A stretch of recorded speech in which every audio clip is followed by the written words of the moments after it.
Yorumlarken bir de küçük perde açıldı. Ama bu izlediğiniz bir oyun değil, kendi hayatınız.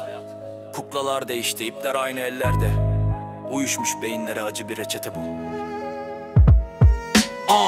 Aynı gökyüzü altında farklı zindanlardayız. Biz ve onlar diye çizilmiş keskin sınırlardayız. Komşu komşuya düşman edildi, araya girdi duvarlar. Aynı gemi batarken filikada yer kapar o kodamanlar. Beyinler uyuşmuş, ekran ışığı tek gıda sanki. Düşünmek yasaklanmış, sadece itaat baki. Vicdanlara beton dökülmüş, duyulmaz ki olsa da sokakta aç yatan çocuk manşetlerde bir vaka. Tepkisizlik moda olmuş, duyarsızlık bir erdem. Kendi celladına aşık olmuş bu koca sersem. Bu bir gölge oyunu, ışığa aldanma sakın.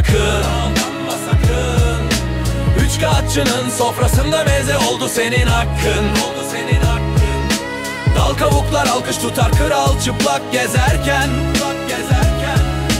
Uyan artık bu uykudan, gemi batıyor çok erken.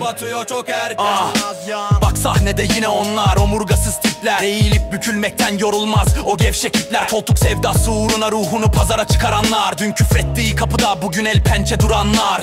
Bu kalemun bile şaşırır bunların rengine baksa. Rantın kokusunu alır dönerler rüzgar nereye aksa.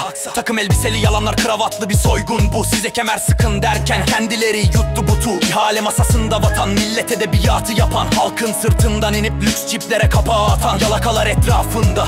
Bir çıkar çemberi söyleyin, hangi yüzle kandırıyorsunuz bu milleti? Aynaya bak, o gördüğün sen misin, yoksa sana dayatılan o sessiz köle mi? Susmak onaylamaktır, suça ortak olma, korku imparatorluğunun duvarında bir tuğla olma. Bu bir gölge oyunu, ışığa aldanma sakın.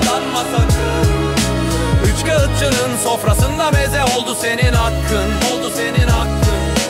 Dal kavuklar alkış tutar, kral çıplak gezerken. Uyan artık bu uykudan, gemi batıyor çok erken. Bu bir gölge oyunu, ışığa aldanma sakın. Üçkağıtçının sofrasında meze oldu senin hakkın.